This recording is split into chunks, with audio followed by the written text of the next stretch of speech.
హే friends, welcome back. Friends, ఈరోజు సెషన్లో మనం ఏంటంటే ఫైల్ హ్యాండ్లింగ్ రిలేటెడ్ ప్రాక్టికల్ ఎగ్జాంపుల్స్ని చూడబోతున్నాము. అండ్ నేను మీకు ఈరోజు ఎక్స్ప్లెయిన్ చేసేది ఏంటంటే టెక్స్ట్ ఫైల్స్ తోటి వర్క్ చేసే విధానం. నేను మీకు ప్రీవియస్ వీడియోస్లో క్లియర్గా చెప్పాను, files are of two types. One is text files and second one is the binary files. నేను ఈరోజు సెషన్లో ఏంటంటే టెక్స్ట్ ఫైల్స్ తోటి అసలు ఏ విధంగా వర్క్ చేయాలి దాని గురించి నేను మీకు ఎక్స్ప్లెయిన్ చేస్తాను. అండ్ ఈరోజు సెషన్ ఎక్స్ప్లెయిన్ చేస్తూ నేను మీకు ఒక రెండు ఫంక్షన్స్ని ఇంట్రొడ్యూస్ చేస్తాను. ఒకటి పుట్ సి, ఇంకొకటి గెట్ సి. ఈ ఫంక్షన్స్ని మీరు కావాలంటే F put C, F get C అని కూడా కావాలంటే యూస్ చేయొచ్చు. రెండు ఒకటే ఏంటంటే మీరు ఎఫ్ పుట్ సి అన్నా ఒకటే, ఎఫ్ గెట్ సి అన్నా ఒకటే. సో ఈ ఫంక్షన్స్ ద్వారా మనం ఏం చేయబోతున్నాం అంటే నేను మీకు ఒకే వీడియోలో ఒక టెక్స్ట్ ఫైల్ని సి లాంగ్వేజ్ ద్వారా ఎలా క్రియేట్ చేయాలి, అదేవిధంగా ఒక టెక్స్ట్ ఫైల్లో ఉన్న కంటెంట్ని సి లాంగ్వేజ్ ద్వారా ఎలా రీడ్ చేయాలి, రెండు ప్రోగ్రామ్స్ని ఒకే వీడియోలో ఎక్స్ప్లెయిన్ చేస్తాను. వీడియో కొంచెం లెంగ్దీ అవ్వచ్చు, బట్ మీకు సబ్జెక్ట్ మీద నిజంగా ఇంట్రెస్ట్ ఉంటే, ఫైల్ హ్యాండ్లింగ్లో మీరు ఏదైనా మంచి హోల్డ్ తెచ్చుకోవాలనుకుంటే ఈ వీడియోని లాస్ట్ వరకు ఖచ్చితంగా చూడవలసిందే. ఓకే. అండ్ మీరు నోట్ ప్యాడ్ తోటి నార్మల్గా ఫైల్స్ క్రియేట్ చేస్తుంటారు కదా విండోస్లో. సో నోట్ ప్యాడ్ ద్వారా మీరు క్రియేట్ చేసేది ఏంటంటే ఒక టెక్స్ట్ ఫైల్ని. ఓకే. సో మీరు నోట్ ప్యాడ్ ఓపెన్ చేస్తారు, కావాల్సిన డేటాని టైప్ చేస్తారు, దాని తర్వాత ఫైల్లోకి వెళ్ళి సేవ్ అంటారు, ఫైల్ సేవ్ అవుతుంది. దాని తర్వాత ఎప్పుడైనా మీరు అదే ఫైల్ని మళ్ళీ ఓపెన్ చేయాలనుకుంటే మీరు నోట్ ప్యాడ్ని ఓపెన్ చేస్తారు, ఫైల్ మెనూలోకి వెళ్తారు, ఓపెన్ ఆప్షన్ని సెలెక్ట్ చేస్తారు, దాని తర్వాత మీకు కావాల్సిన ఫైల్ నేమ్ని సెలెక్ట్ చేస్తారు, మీ ఫైల్ ఓపెన్ అవుద్ది. అంటే మీరు ఒక నోట్ ప్యాడ్ ఓపెన్ చేసి ఏవైతే కనుక ఆపరేషన్స్ని పెర్ఫామ్ చేస్తారో సేమ్ అదే నోట్ ప్యాడ్ తోటి పెర్ఫామ్ చేసే ఆపరేషన్ని నేను మీకు ఏంటంటే సి లాంగ్వేజ్ ద్వారా ఎక్స్ప్లెయిన్ చేస్తాను. సో ప్రాక్టికల్గా మనం ఎగ్జాంపుల్ తోటి వర్క్ చేసే ముందు ఫస్ట్ ఈ డయాగ్రామ్ని ఏంటంటే క్లియర్ కట్గా అర్థం చేసుకోవడానికి ట్రై చేయండి. ఎందుకంటే ఈ డయాగ్రామ్ అర్థమైతేనే మీకు ప్రోగ్రామ్ అనేది కూడా అర్థమవుతుంది. ఫ్రెండ్స్, నేను ఏంటంటే ఒక ఫైల్ని క్రియేట్ చేసి ఆ ఫైల్లో డేటాని స్టోర్ చేయాలనుకుంటున్నాను. సో ఫర్ ఎగ్జాంపుల్ హార్డ్ డిస్క్లో క్రియేట్ అయిన ఫైల్ పేరు ఏంటంటే file1.txt అంటాను. సో ఫస్ట్ ఆఫ్ ఆల్ ఏం చేస్తానంటే నేను ఎఫ్ ఓపెన్ ఫంక్షన్ తోటి ఒక ఫైల్ని క్రియేట్ చేసేస్తాను. అండ్ ఆ ఫైల్ ఒక అడ్రస్ అనేది ఏంటంటే మనకి ఫైల్ పాయింటర్లోకి వచ్చేస్తుంది. ఆ ఫైల్లో కొంచెం డేటాని స్టోర్ చేయాలనుకుంటున్నాను. అది ఎలా స్టోర్ చేస్తారో చూడండి ఒకసారి. మీరు ఏదైనా ఒక ప్రోగ్రామ్కి డేటాని ఇన్పుట్ చేయాలంటే మీరు కీబోర్డ్ దగ్గర నుంచి ఆ డేటాని టైప్ చేస్తారు ఫ్రెండ్స్. సో ఫర్ ఎగ్జాంపుల్ నేను ఏంటంటే హెలో అనేది ఒక వర్డ్ని స్టోర్ చేయాలనుకుంటున్నాను, లేదా నా నేమ్నే నేను ఫైల్లో స్టోర్ చేయాలనుకుంటున్నాను, ఆతిష్ అని చెప్పి ATISH. సో నేను ఎప్పుడైతే కనుక కీబోర్డ్ నుంచి ఈ క్యారెక్టర్స్ని టైప్ చేసుకుంటూ వెళ్ళానో ఫస్ట్ ఏం టైప్ చేస్తాను, ఫస్ట్ ఏ టైప్ చేస్తాను, ఏ.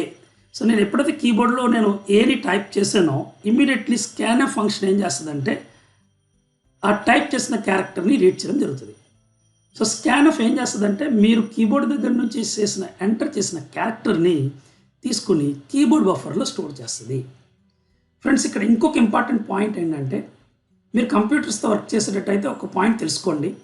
మీరు కంప్యూటర్స్తో యూస్ చేసే ప్రతి హార్డ్వేర్ డివైస్కి మెమరీలో ఖచ్చితంగా స్పేస్ అలొకేట్ చేయడం అనేది జరుగుతుంది. అంటే మీకు కనెక్ట్ అయిన హార్డ్వేర్ డివైస్ ఫిజికల్గా ఉంటుంది, బట్ దాని ఒక రిప్లికా, దాని ఒక వర్చువల్ రిప్రజెంటేషన్ మీకు ఏంటంటే మెమరీలో ఉంటుంది.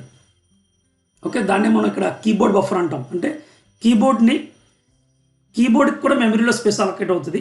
సో మీరు కీబోర్డ్ దగ్గర నుంచి ఎంటర్ చేసే డేటా ఏంటంటే మీకు కీబోర్డ్ బఫర్లో స్టోర్ అవుతుంది. అంటే ఫస్ట్ ఇక్కడ ఏ స్టోర్ అవుతుంది, కీబోర్డ్ బఫర్ నుండి ఆ క్యారెక్టర్ ఏంటంటే మనకి సిహెచ్లోకి స్టోర్ చేయడం జరుగుతుంది.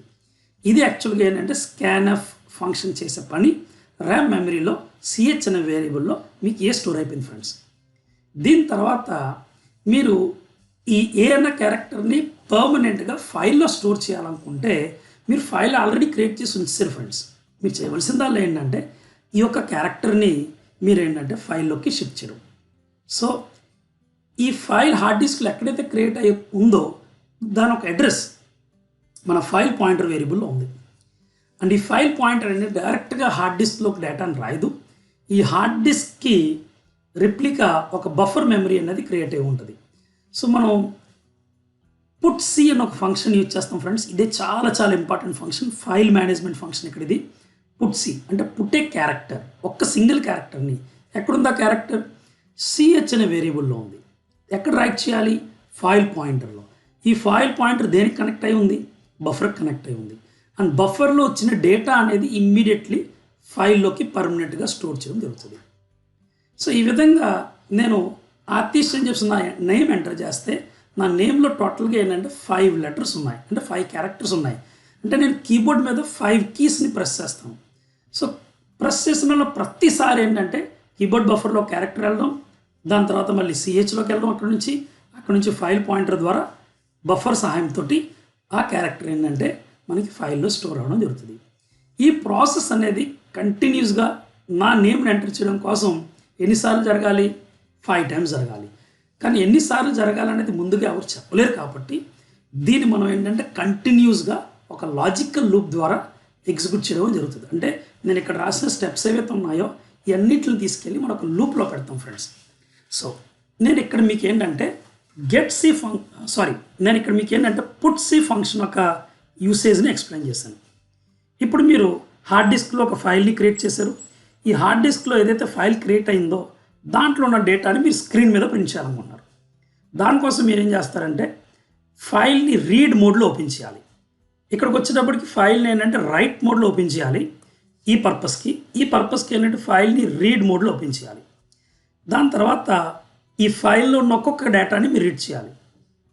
సో ఫైల్లో ఉన్న కంటెంట్స్ని రీడ్ చేయడం కోసం మీరు యూజ్ చేసే ఫంక్షన్ ఏంటంటే గెట్ సి అనే ఫంక్షన్కి మీ ఫైల్ ఒక అడ్రస్ని ఇవ్వాలి, అంటే అదే ఫైల్ పాయింటర్ అనమాట.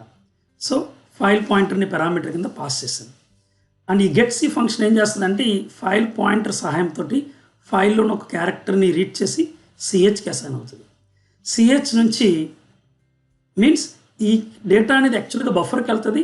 బఫర్లో ఉన్న డేటా ఫైల్ పాయింటర్ సహాయంతో సిహెచ్లో స్టోర్ అవ్వడం జరుగుతుంది. అంటే ఫర్ ఎగ్జాంపుల్ నేను నా నేమ్ ఎంటర్ చేశాను అనుకుంటే దాని తర్వాత మానిటర్ బఫర్ ద్వారా మనకి ఆ నేమ్ అనేది ఏంటంటే స్క్రీన్ మీద ప్రింట్ అవ్వడం జరుగుతుంది. ఈ ప్రాసెస్ ఎన్నిసార్లు జరగాలి?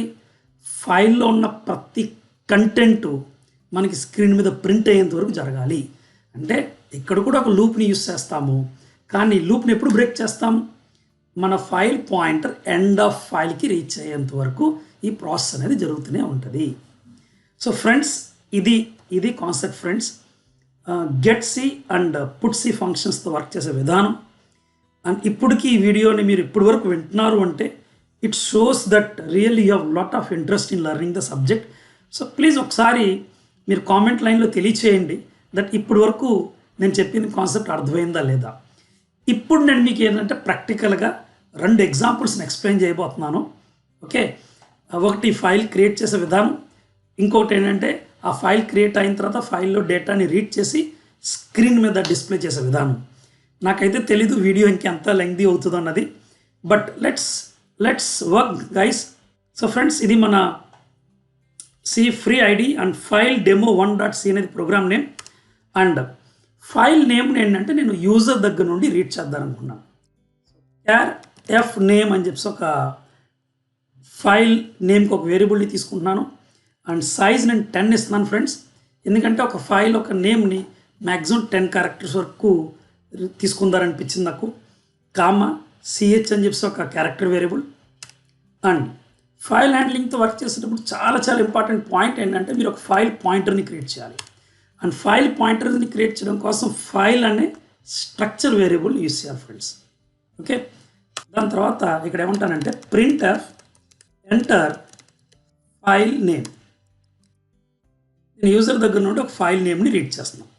ఓకేనా, scan F %s, %ampersand of F name. User ఏంటంటే అతను కావాల్సిన నేమ్ని ఎంటర్ చేస్తారు. ఇక్కడ మీరు చాలా చాలా ఇంపార్టెంట్ పాయింట్ గుర్తుంచుకోవాల్సింది ఏంటంటే మీరు ఆ ఫైల్ని ఓపెన్ చేయాలి first. So FP equals to F open. Me file name ఎక్కడ ఉంది? ఎఫ్ నేమ్ అనే వేరియబుల్లో ఉంది. ఫ్రెండ్స్ ఈ ఎఫ్ నేమ్ అన్న వేరియబుల్ డబుల్ కోట్స్ ఇవ్వకండి, ఎందుకంటే మీరు ఫైల్ నేమ్ని డైరెక్ట్గా యూస్ చేసినట్టయితే డబుల్ కోట్స్లో ఎన్క్లోజ్ చేయాలి. ఇక్కడ నేను వేరియబుల్ని యూస్ చేస్తున్నాను కాబట్టి డబుల్ కోట్స్లో ఎన్క్లోజ్ చేయకండి. ఇప్పుడు ఫైల్ మోడ్ ఇవ్వాలి ఫ్రెండ్స్. ఇక్కడే మీరు చాలా జాగ్రత్తగా వివరించాలి, చాలా జాగ్రత్త పాటించాలి. అదేంటంటే మీరు పొరపాటున డబ్ల్యూ మోడ్లో ఓపెన్ చేశారనుకోండి, మీరు ఇచ్చిన పేరుతో ఫైల్ ఉంటే దాన్ని డిలీట్ చేసి మరి కొత్తది క్రియేట్ చేస్తుంది. అది చాలా తప్పు ఫ్రెండ్స్, ఎందుకంటే మన వలన వేరే వాళ్ళ డేటా అనేది లాస్ అవుతుంది. సో ఇప్పుడు ఫైల్ని డైరెక్ట్గా డబ్ల్యూ మోడ్ తోటి ఓపెన్ చేయకండి. ఫస్ట్ ఆఫ్ ఆల్ ఏం చేస్తారంటే రీడ్ మోడ్ తోటి ఓపెన్ చేయండి. ఇప్పుడు రీడ్ మోడ్ ఏం చేస్తుంది, ఉంటే దాని ఒక అడ్రస్ని ఇస్తుంది, లేకపోతే నల్ ఇస్తుంది. ఓకే, ఎఫ్ ఓపెన్ ఫంక్షన్ను ఏం రిటర్న్ చేస్తుంది అంటే మీరు ఏదైతే కనుక నేమ్ తోటి ఒక ఫైల్ని ఇచ్చారో అది ఉంటే దాని అడ్రస్ రిటర్న్ చేస్తుంది, లేకపోతే నల్ రిటర్న్ చేస్తుంది. ఇక్కడ మనం తెలివిగా వివరించాలి. అదేంటంటే if FP is not equals to null అంటే అది ఒకవేళ నల్ కాకపోతే కనుక, నల్ కాకపోతే ఏంటి, ఆ పేరుతోటి ఆల్రెడీ ఫైల్ ఉంది. సో నీట్గా file is already existing okay ఇలా ఇచ్చి kindly enter another file name means already అదే పేరుతో ఫైల్ ఉంది కాబట్టి మనం ఫైల్ క్రియేట్ చేయడం తప్పు కదా friends. So file is already existing, kindly enter another file name అని ఇచ్చి ఎగ్జిట్ ఆఫ్ 0 ప్రోగ్రామ్ని ఆఫ్ చేసేస్తాను. ఇంకా వర్క్ చేయడం వేస్ట్ కదా ఫ్రెండ్స్. సో ఒకవేళ ఈ ఇఫ్ కండిషన్ ఎగ్జిక్యూట్ అవ్వలేదు అంటే మనం ఇచ్చిన పేరుతోటి ఫైల్ లేదు అని అర్థం. సో ఇఫ్ కండిషన్ని దాటుకుని మీ కంట్రోల్ ఇక్కడికి వస్తే అప్పుడు మీరు ఏంటంటే ఫైల్ని డబ్ల్యూ మోడ్లో ఓపెన్ చేయండి. FP equals to F open F name comma WT అన్నా పర్లేదు, లేదా డబ్ల్యూ అన్నా పర్లేదు. ఇప్పుడు మీకు సక్సెస్ఫుల్గా మీకు కావాల్సిన పేరుతోటి ఫైల్ క్రియేట్ అవ్వడం జరిగింది. ఎవరికి నష్టం కూడా లేదు ఇలా వర్క్ చేయడం వల్ల. వైల్ 1 ఎందుకంటే ఎన్నిసార్లు లూప్ని రిపీట్ చేయాలో నాకు తెలీదు. ఇప్పుడు ఏంటంటే మీరు కీబోర్డ్ దగ్గర నుంచి ఒక్కొక్క క్యారెక్టర్ని టైప్ చేసుకుంటూ వెళ్తారు. ఆ ప్రతి క్యారెక్టర్ అంటే మనకి ఫైల్లో పర్మనెంట్గా స్టోర్ అవుతుంది. కానీ మనకి ఇక్కడ ఎన్ని క్యారెక్టర్స్ టైప్ చేస్తామో తెలియదు కదా, ఎంత డేటా స్టోర్ చేయబోతుందో ముందుగా తెలియదు కదా. అందువల్ల సింపుల్గా ఏంటంటే వైల్ 1 అన్నాం. వైల్ 1 అంటే లాజికల్ లూప్. దీని తర్వాత మీరు ఏం చేస్తారంటే CH equals to get char function ఏం చేస్తుంది, ఒక క్యారెక్టర్ని రీడ్ చేస్తుంది. కానీ ఇప్పుడు యూజర్కి తెలియాలి కదా, లైక్ ఫైల్లో డేటా ఎంటర్ చేసే నువ్వు ఫైల్ని క్లోజ్ చేయడానికి ఏం చేయాలి. సో ఏం చేస్తారంటే ఫైల్ క్రియేట్ అవ్వగానే ఇక్కడ మీరు ఒక మెసేజ్ ఇవ్వండి, ఏంటంటే ఎంటర్ ఫైల్ కంటెంట్స్ అని మెసేజ్ ఇవ్వండి. F6 టు సేవ్ అంటే మీరు ఫైల్ని రాస్తున్నారు బాగానే ఉంది, కానీ అది ఎప్పుడొకప్పుడు సేవ్ అవ్వాలి కదా, ఎప్పుడొకప్పుడు క్లోజ్ అవ్వాలి కదా. So F6 is the function key to save the file friends. చాలా చాలా ఇంపార్టెంట్ పాయింట్ ఇది. Next enter file contents F6 to save అని ఒక మెసేజ్ ప్రింట్ అవుద్ది. CH equals to get char అంటే కీబోర్డ్ దగ్గర నుంచి మీరు ఏదైతే కనుక టైప్ చేస్తున్నారో 1 by 1 character by character read చేయడం జరుగుతుంది. రీడ్ చేసిన తర్వాత మీరు ఏం చేస్తారంటే if CH is equal to EOF అంటే ఒకవేళ మీరు ప్రెస్ చేసింది F6 అయితే కనుక, ఎండ్ ఆఫ్ ఫైల్ అయితే కనుక సింప్లీ బ్రేక్ అనండి. ఎల్స్ అది ఎండ్ ఆఫ్ ఫైల్ కాకపోతే అప్పుడు ఈ సిహెచ్ అనే వేరియబుల్లో ఉన్న డేటాని తీసుకెళ్ళి ఫైల్లో రాయండి. సో ఫంక్షన్ ఏంటంటే put C CH is the variable in which you have that data, FP is the file pointer. That's it guys, program అయిపోయినట్టే, సింపుల్. ఇప్పుడు ఏం చేస్తారంటే printf/n 1 ఫైల్ ఈజ్ క్రియేటెడ్ ఒక మెసేజ్ ఇవ్వండి. అంటే ఈ మెసేజ్ అనేది ప్రింట్ అయితే జనాలకు హ్యాపీగా ఉంటుంది కదా, CREATED. ఓకే, ఎప్పుడైతే కనుక ఫైల్ కంప్లీట్ చేసారో, సేవ్ చేసారో 1 ఫైల్ ఈజ్ క్రియేటెడ్ అని మెసేజ్ వస్తుంది. దట్స్ ఇట్ ఫ్రెండ్స్, ప్రోగ్రామ్ అయితే అయిపోయినట్టే. చూద్దాం ఒకసారి. F5 super. Enter file name అంటుంది. నేను ఇక్కడ hello.txt అన్నాను. ఏమంటుంది, file is already existing, kindly enter another file name, press any key to continue. అంటే ప్రోగ్రామ్ ఇక్కడతో ఆగిపోయింది ఫ్రెండ్స్. ఓకే, నెక్స్ట్ F5 ఈసారి hello123.txt అని ఇస్తాను. ఇప్పుడు ఏమొద్దో చూద్దాం ఒకసారి. hello123.txt press enter key. Super. Enter file contents F6 to save.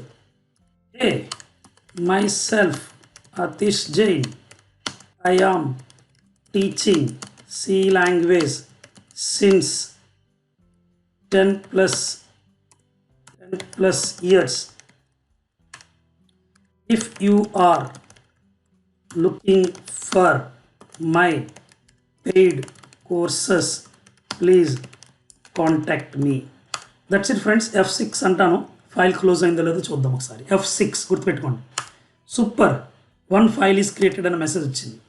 అసలు ఇప్పుడు ఈ ఫైల్ క్రియేట్ అయిందో లేదో చెక్ చేసుకోవాలనుకుంటే మీ సి ఫైల్ ఏ ఫోల్డర్లో అయితే స్టోర్ అయిందో ఆ ఫోల్డర్ని ఓపెన్ చేయండి. hello123 అన్న ఫైల్ ఉందా లేదా చూడండి కావాలంటే ఫ్రెండ్స్. దీన్ని డబుల్ క్లిక్ చేయండి. సూపర్, చూసారా? Hey myself Atish Jain blah blah blah, నేను ఏదైతే టైప్ చేసానో మొత్తం అంతా వచ్చింది. సో ఈ విధంగా మీరు ఏంటంటే ఈ ఫైల్ని కావాలంటే నోట్ ప్యాడ్తో ఓపెన్ చేయొచ్చు, లేదా మీకు MS DOS కమాండ్స్ వచ్చు అనుకుంటే CMD ద్వారా కమాండ్ ప్రాంప్ట్కి వెళ్ళిపోండి. దాని తర్వాత ఈ డ్రైవ్కి వెళ్ళిపోండి. CD C_examples అన్న ప్లేస్కి వెళ్ళిపోయి టైప్ hello123.txt అంటే నేను ఎంటర్ చేసిన ఫైల్ కంటెంట్స్ యాజ్ ఇట్ ఈస్గా ప్రింట్ అవుతాయి. సూపర్ గైస్, చాలా బాగుంది. కానీ ఇప్పుడు నేను ప్రతిసారి ఇలాగా ఈ డ్రైవ్లోకి వెళ్ళి చూడడం కన్నా, లేదా కమాండ్ ప్రాంప్ట్లోకి వెళ్ళి టైప్ కమాండ్ ఇచ్చి చూడడం కన్నా నేను ఒక సి ప్రోగ్రామే రాసేస్తే సరిపోద్ది కదా ఈ ఫైల్లో ఉన్న డేటాని ప్రింట్ చేయడం కోసం. ఎస్, అది కూడా రాసి చూపిస్తాను. అండ్ ఆ ప్రోగ్రామ్ ద్వారా ఏంటంటే నేను మీకు గెట్ సి ఫంక్షన్ ఎలా ఉపయోగించాలో చెప్తాను. ఈ ప్రోగ్రాంలో నేను మీకు మెయిన్ చూపించింది ఏంటంటే పుట్ సి ఫంక్షన్ యొక్క విధానం. అంటే పుట్ సి ఫంక్షన్ ద్వారా ర్యామ్ మెమరీలో ఉన్న డేటాని మనం ఫైల్లో స్టోర్ చేసాము. ఇప్పుడు ఏం చేస్తానంటే ఇదే ప్రోగ్రామ్ని సేవ్ యాజ్ చేస్తాను friends. File save as and file demo2.c అనే పేరుతోటి ఈ ఫైల్ని సేవ్ చేస్తాను. File demo2. అండ్ ఫ్రెండ్స్, మీరు ఇప్పుడు ఒక ఫైల్లో ఉన్న కంటెంట్స్ని ప్రింట్ చేయడానికి ఏం కావాలి మీకు ఫైల్ నేమ్ని రీడ్ చేయాలి ఫ్రెండ్స్. సో యాజ్ ఇట్ ఈస్గా మీరు ఫైల్ నేమ్ని రీడ్ చేస్తున్నారు, బాగానే ఉంది. దాని తర్వాత ఫైల్ ఏ మోడ్లో ఓపెన్ చేయాలి? రీడ్ మోడ్లో ఓపెన్ చేయాలి. ఎస్, అది బాగానే ఉంది. రీడ్ మోడ్లో ఓపెన్ చేసేటప్పుడు మీరు ఫైల్ని రీడ్ చేయాలనుకుంటున్నారు, ఫైల్లో ఉన్న కంటెంట్ని రీడ్ చేయాలనుకుంటున్నారు. సో రీడ్ మోడ్ ఒకవేళ నల్ని రిటర్న్ చేసింది, means F open function read mode ద్వారా వర్క్ చేసేటప్పుడు నల్ని రిటర్న్ చేసింది. So if FP is equal to null, ఇక్కడ డిస్ప్లే చేసే మెసేజ్ ఏముండాలి? ఫైల్ ఈజ్ నాట్ ఎగ్జిస్టింగ్ అని ఉండాలి. ఫైల్ ఈజ్ నాట్ ఎగ్జిస్టింగ్ ఉండాలి. ఎగ్జిట్ ఆఫ్ 0, ప్రోగ్రామ్ ఎండ్ అయిపోయింది, దట్స్ ఇట్. ఇంకా W మోడ్ ఇవన్నీ ఏం అక్కర్లేదు మనకి, ఎందుకంటే మనం ఫైల్ క్రియేట్ చేయాలనుకోవట్లేదు ఫ్రెండ్స్, ఫైల్ని రీడ్ చేయాలనుకున్నాం. ఓకే, ఒకవేళ ఫైల్ ఉంది అనుకోండి, ఇంకా ఈఫ్ కండిషన్ స్కిప్ అయిపోయి డైరెక్ట్ కంట్రోల్ వైల్ 1కి వస్తుంది. ఇక్కడ మీరు ఏం రాయాలో ఇదంతా డిలీట్ చేసేస్తాను చూడండి. ఇక్కడ ఏం రాయాలో చెప్తాను చూడండి. మీరు హార్డ్ డిస్క్లో నుంచి ఒక్కొక్క క్యారెక్టర్ని రీడ్ చేయాలి. సో ఏం చేస్తారంటే CH equals to get C అంటే get a character from where? From the file pointer. If CH is equal to EOF అంటే ఈ CH అనే క్యారెక్టర్లో ఎండ్ ఆఫ్ ఫైల్ వస్తే కనుక సింప్లీ ఏం చేస్తారు? బ్రేక్ అనండి. ఎల్స్ ఎండ్ ఆఫ్ ఫైల్ కాకపోతే ఏం చేస్తారు? ఏం లేదు, పుట్ CH ఆ క్యారెక్టర్ని స్క్రీన్ మీద ప్రింట్ చేయండి. అండ్ ఫైల్ కంటెంట్ ఎలాగో ప్రింట్ అయిపోయింది కాబట్టి ఈ ప్రింట్ ఆఫ్ మెసేజ్ ఇక్కడ అక్కర్లేదు మనకి. సో సింపుల్ ఎగ్జాంపుల్ ఫ్రెండ్స్, ఒకవేళ మీరు MS DOS కమాండ్స్ నేర్చుకునేటట్టయితే MS DOS కమాండ్లో టైప్ కమాండ్ ఎలాగైతే పనిచేస్తుందో నేను రాసిన సి ప్రోగ్రామ్ కూడా టైప్ కమాండ్ మాదిరిగానే పనిచేస్తుంది. లేదా మీరు నోట్ ప్యాడ్లో ఫైల్ ఓపెన్ ఆప్షన్ ఎలాగైతే పనిచేస్తుందో సేమ్ అదే విధంగా నా ప్రోగ్రామ్ కూడా పనిచేస్తుంది. ఇప్పుడు F5 అంటాను చూడండి. Enter file name hello123.txt. Super guys, ఫైల్లో ఉన్న కంటెంట్స్ ప్రింట్ అయిపోయినాయి. మళ్ళీ రన్ చేయండి ఒకసారి. hello9.txt ఈ ఫైల్ లేదు కదా, ఏమంటుంది? File is not existing, press any key to continue. That's it, program అయిపోయింది. ఫ్రెండ్స్, నేను మీకు ఇక్కడ ఇంకొక చాలా ఇంపార్టెంట్ పాయింట్ చూపించాలనుకుంటున్నాను. ఏంటంటే మీ ఫైల్ నేమ్ ఏంటి చెప్పండి ఒకసారి. C file name file demo2.c. ఇప్పుడు మీరు ఇదే ఫైల్ నేమ్ ఇవ్వండి ఒకసారి. ఏమని? File demo2.c. మనం రాసిన సి ప్రోగ్రామ్ ఏం చేస్తుందంటే మన ఫైల్ ఒక సోర్స్ కోడ్ని మనం ఎదురుగుండా ప్రింట్ చేస్తుంది. చూడండి ఒకసారి, బూమ్ వచ్చింది కదా ఫ్రెండ్స్. మనం ఏదైతే సి ప్రోగ్రామ్ రాసామో ఆ సి ప్రోగ్రామ్ రన్ చేసి ఆ సి ప్రోగ్రామ్ ద్వారా మన .c ఫైల్ని ప్రింట్ చేసాం. అంటే మన ప్రోగ్రామ్ రన్ చేసేటప్పుడు ఎగ్జిక్యూట్ అయ్యేది ఏంటి, ఎగ్జిక్యూటబుల్ ఫైల్ కదా. .c ఫైల్ అనేది ఖాళీ కూర్చొని ఉంటుంది. సో నేనేం చేశానంటే .c ఫైల్ని ప్రింట్ చేశాను. ఈ విధంగా మీరు ఏదైనా చేయొచ్చు ఫ్రెండ్స్. మీన్స్ మీరు ఒక నోట్ ప్యాడ్లో ఫైల్ క్రియేట్ చేయండి. నోట్ ప్యాడ్లో hi how are you, do you like these videos, if yes please comment below. Just ఏదో మ్యాటర్ రాసాను. ఓకే, అండ్ test.txt అని ఫైల్ నేమ్ ఇస్తున్నాను. దీన్ని ఎక్కడ సేవ్ చేయాలంటే మీ సి ప్రోగ్రామ్ ఎక్కడుంది, ఈ డ్రైవ్ C_examples ఉంది. కరెక్ట్గా test.txt సేవ్ చేశాను ఫ్రెండ్స్. ఓకే, దీన్ని క్లోజ్ చేస్తున్నాను. ఇప్పుడు ఆ test.txtలో ఏముందో అన్నదాన్ని నేను మీకు ఈ సి ప్రోగ్రామ్ ద్వారా ప్రింట్ చేస్తాను. చూడండి, test.txt, press enter key. Friends, hi how are you, do you like these videos, if yes please comment below. ఏదైతే కనుక నోట్ ప్యాడ్లో రాసానో అదే నేను మీకు ఇక్కడ సి ప్రోగ్రామ్ ద్వారా ఓపెన్ చేసి చూపించాను. ఇది ఫ్రెండ్స్ టెక్స్ట్ ఫైల్స్తో వర్క్ చేసే విధానం. అండ్ టెక్స్ట్ ఫైల్స్లో కూడా ఏంటంటే కేవలం 2 ఫంక్షన్స్ని మాత్రమే ఎక్స్ప్లెయిన్ చేశాను. అదేంటంటే get C and put C. And నేను ఇక్కడ క్లోజ్ ఎఫ్పి రాయడం మర్చిపోయాను. రాయడం అనేది మంచి హ్యాబిట్ ఫ్రెండ్స్. 2 ప్రోగ్రామ్స్కి ఫైల్ demo1.c కూడా ఒక ప్రోగ్రామ్ రాసాను కదా, దాంట్లో కూడా మీ ఎదురుగుండా పెట్టేస్తాను. close fp because it's a good programming practice to close the files which you have opened by using fopen function. ఇది friends file demo1.c and file demo2.c చాలా ఇంపార్టెంట్ ప్రోగ్రామ్స్. ప్లీజ్ వాటిని ప్రాక్టీస్ చేయండి. ఇంకా అప్కమింగ్ వీడియోస్లో చాలా important టాపిక్స్ని నేను మీకు explain చేస్తాను. Thank you so much Baba and take care guys.